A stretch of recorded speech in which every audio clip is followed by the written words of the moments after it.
host, Marques Pizarro, here at Diary of a Fractional, and I am here with Jarrett Tilton. And again, Diary of a Fractional are for those who are thinking, aspiring to become a fractional or on their fractional journey and just want more insights on what's working out there in the fractional space to land clients, to keep clients, and to just continually be successful in your own practice. So here again, I have Jarrett Tilton. Jarrett, it's wonderful to have you on. Yeah, thanks, Marcus. I appreciate you inviting me. Glad to be here. Absolutely. Absolutely. So to kick things off, just to get to know you a little bit more for our listeners and viewers to know you a bit more, you've had 25 plus years of experience. It's wonderful to hear because you have been a VP of marketing, especially at big companies like Honeywell, and then all of a sudden you made this transition to becoming a fractional, which is not easy knowing your position and how successful you've been prior in your space. So kind of walk me through what was that decision like? What made you kind of pull the trigger to becoming a fractional? Yeah, no, it's a great question. And, look, I've got a long career here. It's obviously a little bit more than 25 plus, but that's why I do the plus, 25 plus. I started out in CPG, the 6 years of Coca-Cola, telecom, wireless, kind of before I launched my own fractional, before the term was even there in 2007. So I'm kind of dating myself, but back in 2007, nobody knew what the hell fractional was. And it wasn't a term that was there. But I had a marketing consultancy after the layoff at Coca-Cola, and then I had 2 years at AT&T Wireless. Took that business unit from about 35 million as an e-commerce unit to 135 in 18 months. We did a strategic partnering plan, put the tools in place, got the team aligned around a revenue engine, which is really the brainchild of what has become J3 momentum method. So in 2007, launched that for fractional was cool. And I can definitely say I was there in the early days when this thing was kicking off as a concept, and now look where we've come. I mean, amazing. Um, what's great about it is that from 2007 to now, I'm bringing 19 plus, 20 plus years experience and firepower of DECRA, of TK Elevator, of 5 years at Honeywell in various three global teams at Honeywell. We did about 800 million to a billion in total across those three teams. And then finally, SAP, as far as the SaaS model, I did 2 years there. I've seen it all, I guess, if that's possible. I know what to do and what not to do. So I've got some great use cases. This is not reinventing the wheel. Um, Most of the time, it's all about strategy. And so that's what we'll talk about today. Yeah, and I'm excited to deep dive into that and for the viewers to learn your strategy here in a second. I guess fractional was very very taboo back then. It wasn't like used in your portfolio or so no one's gonna wake up. A CMO is not gonna wake up and say I need a fractional, right?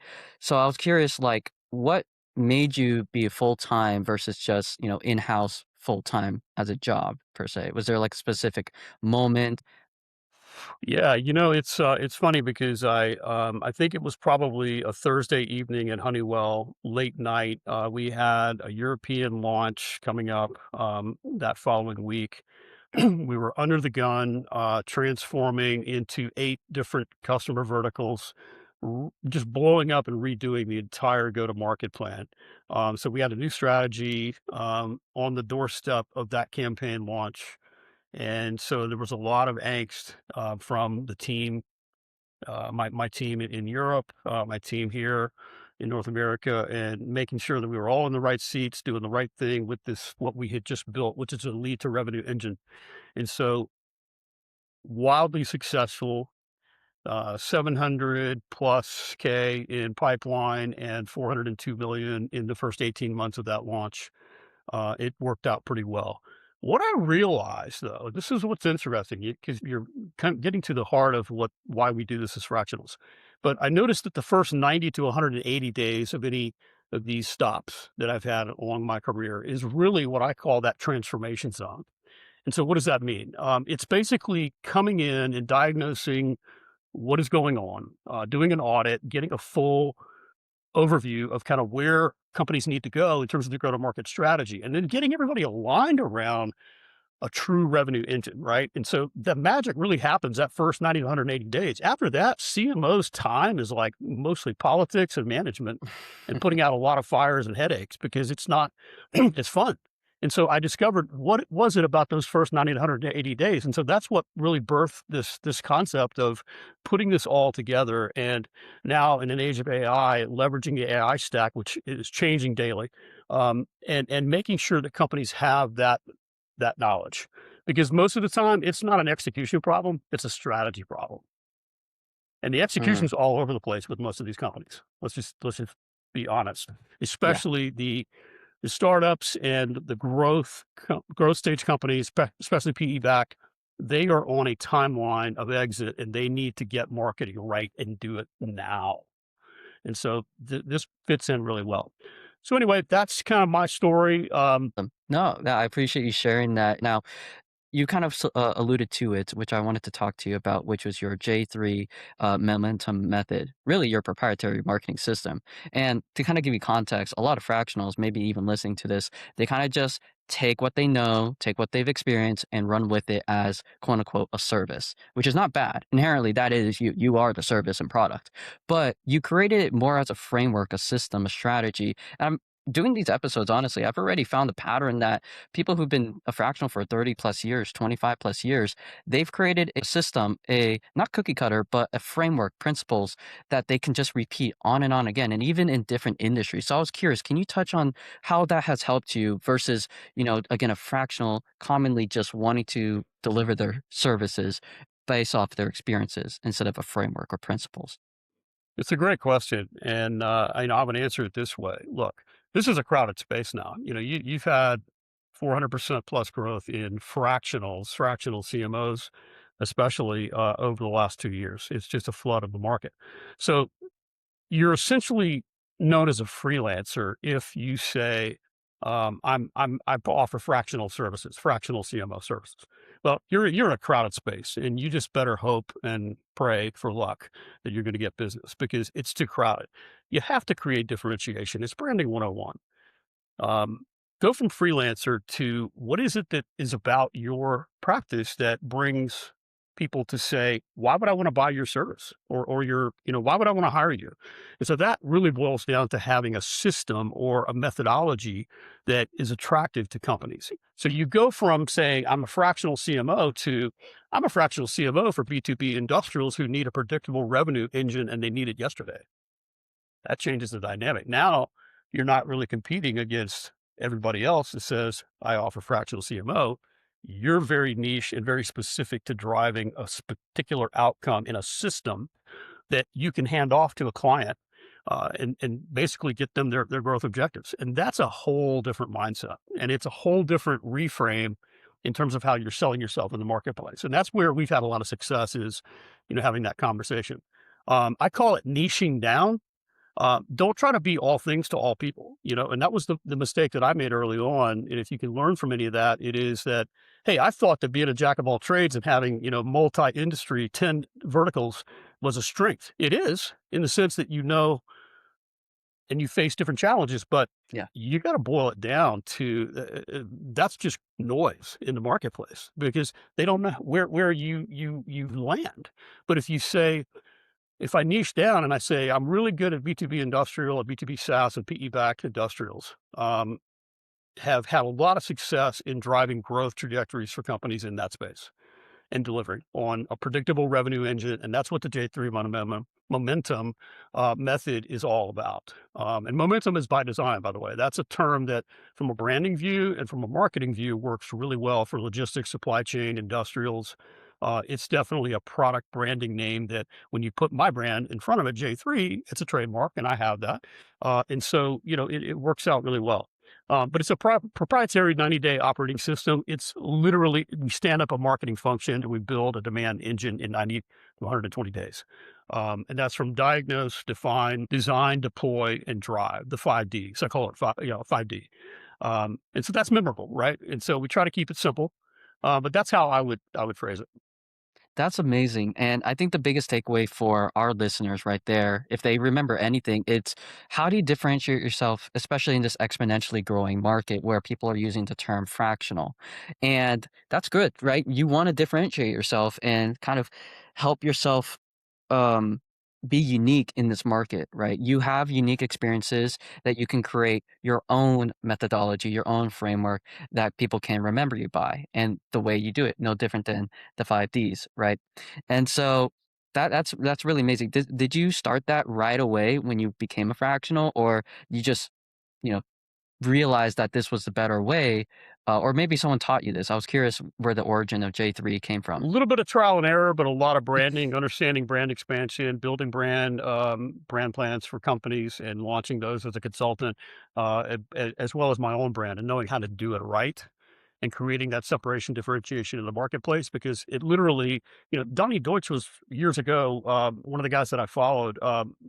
He just had a great philosophy about marketing agencies, and he had a big mega agency he sold years ago. I think it was to Publicis or one of the big Oh, wow. media agencies. But he said, Yeah. when you're doing a pitch and you're in a room with six other agencies, competitors, at the end of the day, you want to be viewed by the client at the end of that pitch, and the end of the day, where they've got those 5 agencies on one side of the room and you're on the other side. That's the separation, and you only do that by really creating that brand separation of what makes you unique. Um, there's a phrase that I use, broad is forgettable, specific is a business. Mm. Let me say that again. Broad is forgettable, specific is a business. You've got to niche down, get specific, create that brand differentiation, and that's your value prop. That's why they buy your service versus 10 others who can just do fractional. I think that's gonna help people a lot when they get engagements and they're fighting for the position, what makes them different, 100%. So, I wanted to actually just talk overall about the 25 plus years of your work. Your numbers are remarkable. 5 billion plus in career pipeline that you've handled and grown, 150% year over year revenue growth for recent clients, 55% ABM conversion growth. So where do you even start? When you walk into a first conversation with a new fractional client, how do you translate those enterprise level results and experiences into something a growth stage company can actually believe and ultimately afford? They might believe that they are unqualified just based off the overwhelming experience that you have. You're a veteran. You're good at what you do. So how do you handle those conversations with an early startup or go to market company? Yeah, it's good. It's a good question. I don't lead with the 5 billion. If you're a $20 million company, and you lead with 5 billion, you don't build confidence. You build distance, and so that's not. They're going to say that's not my world, and so we don't lead with that. I lead with the mechanism, right? The building a demand engine, the engineering doesn't change. The numbers will change, but the engineering of the model doesn't change. So I lead with the mechanism. That's the mechanism by which we are able to measure revenue lift and revenue contribution. And in this case, marketing, but also marketing and sales integrated together into the right demand engine, delivering the right amount of growth for these companies. That is the framework that uh, a $20 million company, growth stage CMO or CEO can get in front of. And so what I would tell he or she would be that same framework pointed at your top 50 accounts at your scale is what will move your number. Okay. And so then the quote enterprise model becomes very approachable for a lot of these companies. And they say, I'd like to do that because it worked for Honeywell, and within Honeywell, a specific division of Honeywell with a very niche target in logistics or for retail or for an integrated warehouse automation SaaS model with robotics and doing all this other stuff was very, very specific. So, you know, whether you're in cold storage supply chain on the logistics side, or whether you are overall supply chain, or whether you're industrial SaaS, vertical industry SaaS is very specific. um, we can solve this. It's putting together a demand engine. So that's kind of how I do it. And that reframe, by the way, Marcus, makes enterprise results feel ownable instead Mm. of intimidating. And that's kind of where you're really selling a mechanism and a method. Okay. That's why it's called, and words matter in branding, right? The J3 momentum method. right? It's a method, it's a methodology, it's a framework, it's a system capability. When a freelancer leaves a company after they've done their job, Yeah. they leave a void. A system is a capability that remains. Think about that. So that's what we're all about here. We're really about turning that into an actual mechanism that they can adopt. And by the way, um, sales and organizations that integrate their sales and marketing teams and operations teams in an integrated model show that they have a 36% higher revenue that they drive and Mhm. 72% more profitable.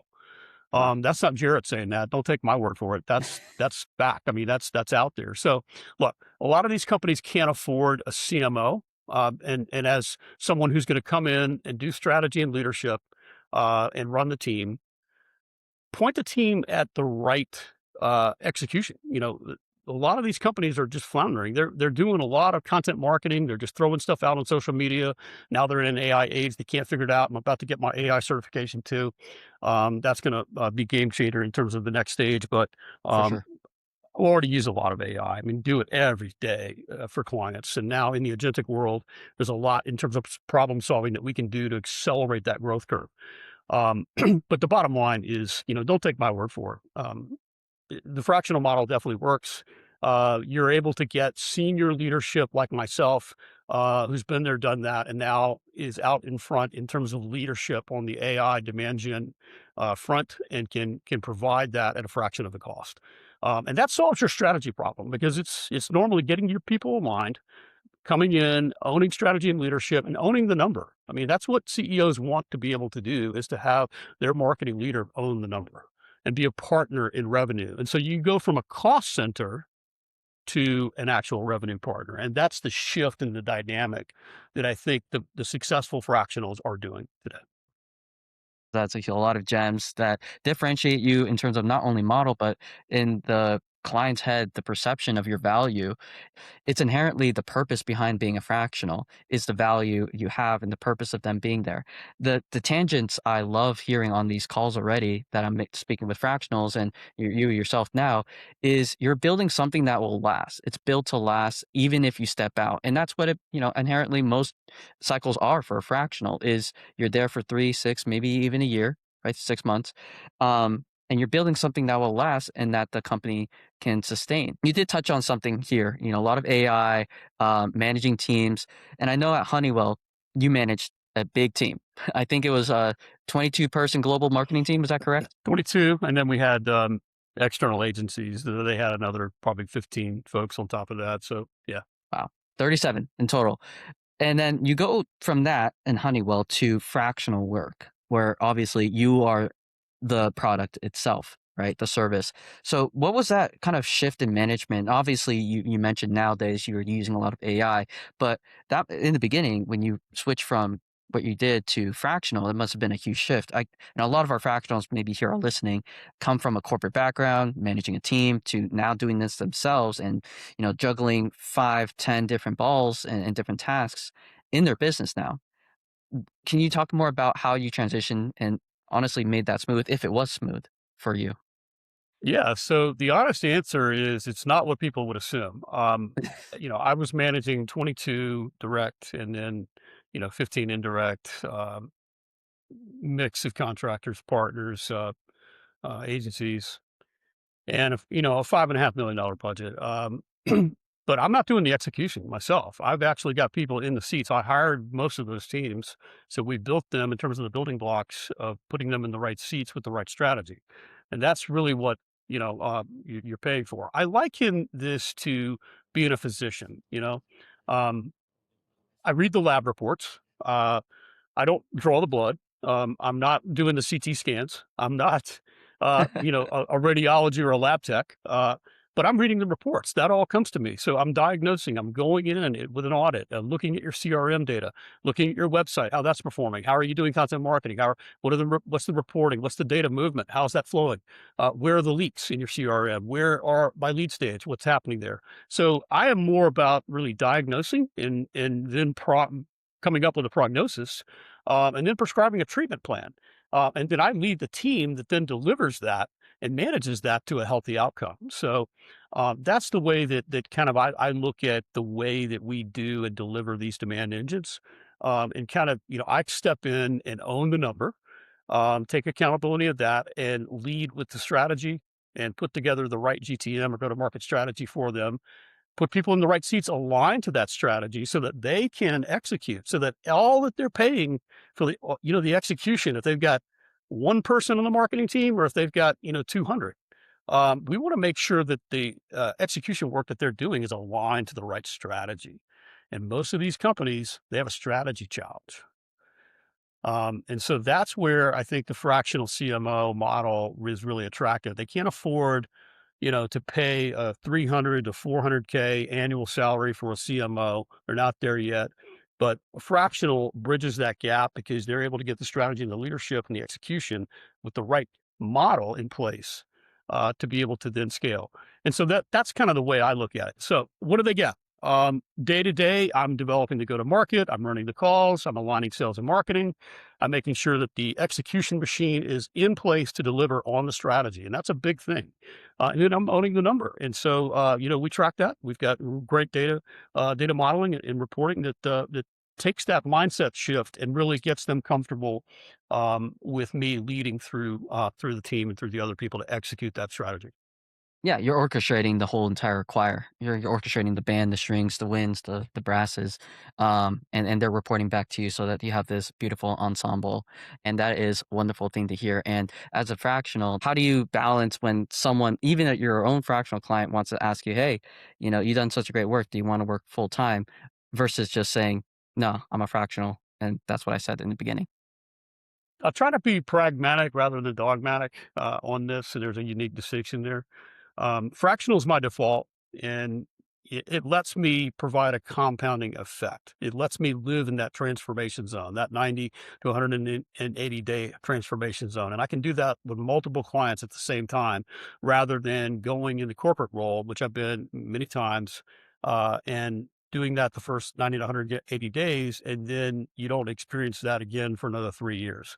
So Mm, what's beautiful about fractional is that you're allowed to and the beauty of it is you can live in that transformation zone for multiple clients. And as a matter of fact, fractional is the way to go because if you want to get a corporate role again, okay, um, this fractional is a great way to really experience that transformation zone with multiple clients, multiple different business cultures within these clients, different vertical industries, and be able to get a flavor for the kind of role if you did go back, what you would want to step into. And so that's important. And I think, I'm not ideological that I would say never, to go back in house, but sure. it would have to be certain conditions. I know what it would look like. It would be where the board and the CEO are fully aligned that marketing has to be rebuilt, not just maintained, and they're willing to incentivize economically that change to drive that transformation. It has to be there. Um, the real transformation mandate under hold pressure if you're a growth stage, you're looking to exit with where marketing can genuinely move the EBITDA, and be involved in that exit thesis, okay? That's a really big thing, and so I think the mission that I believe in is a mandate to actually transform. They've gotta be bought into that, and you've gotta have CEO level, C-level, um, sponsorship because you cannot drive adoption in the rest of the organization if you don't have that buy-in. I've seen that happen so many times, and if you wanna know where fractionals fail, it's not getting that outlined from day one. You need and what we do at J3 is I sit down with the CEO and CRO from day one.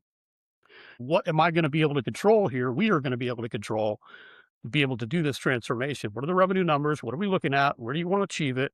Are you open to this, this, and this? And then here's how we can, approach this. We agree on the KPIs model. We agree on how success will be measured. There is no question when we start work at the end of the day, in 90 days, 120 days, what that result's going to be. If you don't Right. get that up front, you failed. And so I hate to say that, but that's the single biggest failure that fractionals see is what I call a misalignment of expectation. You've got to be crystal clear from the very beginning. And so that's where I think, you have to be really pragmatic about it. But to get back to your question on the corporate role, that it would have to be something like that. What I'm not into and what I would say no to and say hell no to is a situation where I'm just coming in to maintain or I'm taking up a backfill for a seat, or a CEO is putting off a hard decision with his team. And so he needs somebody to come in and just play babysitter or placeholder. No, we're not about that. We're about helping them achieve the growth levels that they need to be able to add real value with a system that has been proven. Don't take my word for it. This has been done dozens of times across many companies, generating millions in revenue. Okay, and it's a capability that you have that we can leave you with. Hopefully, you're gonna continue us in a velocity phase, and we'll continue a multi-year relationship. And then I'm finding that you can even step back into an advisory role and say, you know what, I'll just Right. cut my fee down to, we've been together a year. You got it working. You got it humming. You got X% year over year. You know what? You don't need me anymore. I'll be your advisor. I'll be on your board, whatever, that's fine. And so, I'll come in 2 hours, 3 hours a month, and help to do presentations and investor days or whatever. And we can go from there. So, look, this can work really, really well. And so the risk is really three things. It's not really risk. We de-risk the engagement because it's a system, not a service. Number two is the time to value is shrunk. It's very, very short because it's a system that we're putting in place. The time to value is very fast. And then number three, we're leaving a system that is a capability that is a demand engine that you can use and that you own, And so that's pretty attractive to a lot of companies really trying to get to that next level of growth, but they're not really sure how to get there in the right competitive set and the right GTM Mhm. strategy to be able to do it. So That is amazing, and that's great insights into your world, and again, just everything we've been talking about encapsulated into one answer of like systematizing things, framing it in a way where it's a unique mechanism to differentiate yourself, having the end goal in mind, and setting the expectation with your clients about that, and ultimately even setting yourself up for advisory role after you've succeeded with them as a fractional. And that's just for in plain terms, that increases the lifetime value. And honestly does wonders because again, you're only instead of, maybe 8, 10, even 15, 20 hours, now it's just once a day or like I'm sorry, 1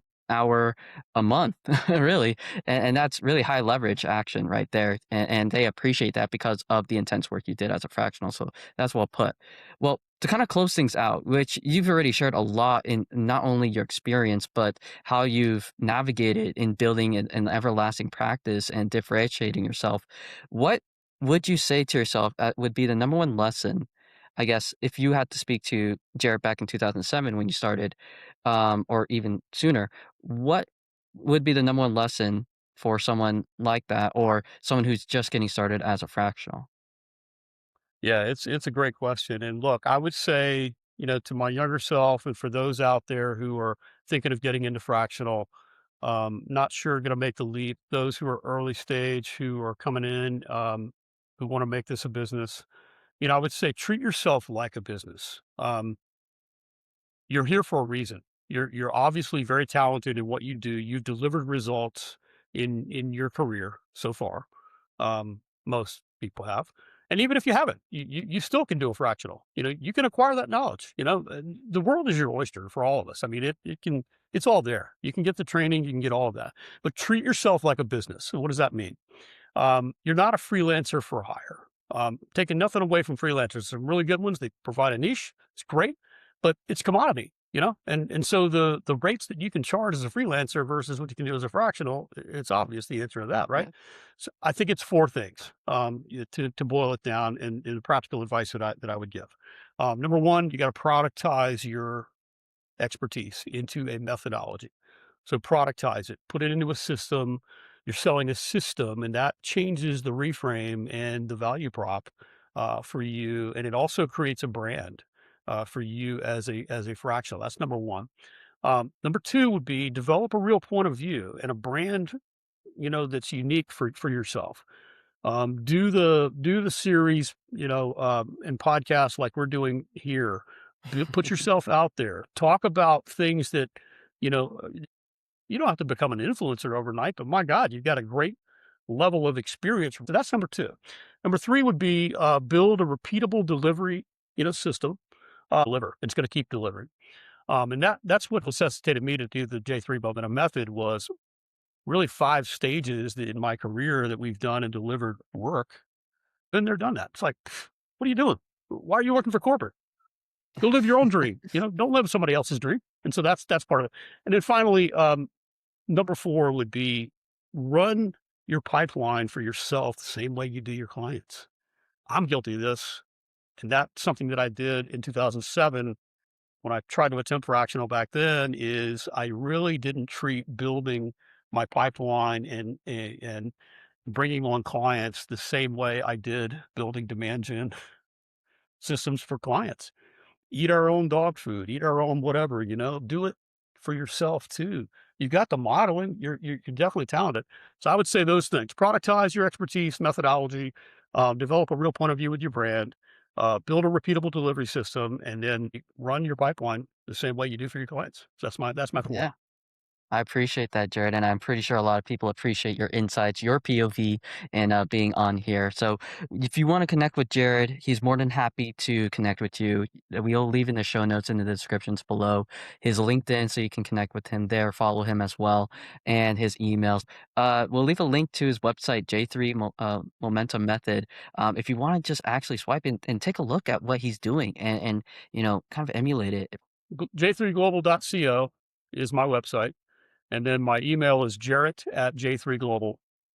Go Perfect. there. There's a whole section on the momentum section, and I'd love to connect with you. I've got some strong opinions about where I think the market's going, where companies can really take advantage of that, and hopefully not make the mistakes that others are making, and we can put them on a path to growth. And that's at the end of the day, that's what we're doing is really help people realize their dreams and hit those growth trajectories.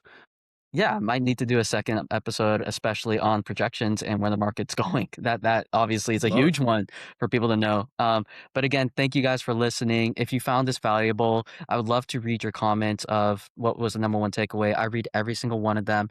And if this was helpful for you and you have colleagues, peers that are also thinking about being a fractional or are fractional that may need to hear Jared's story and his insights and lessons, please share it with them and pass it forward to this awesome growing community of fractionals. So again, Jared, thanks for being on, and everyone have a good rest of your day. Take care.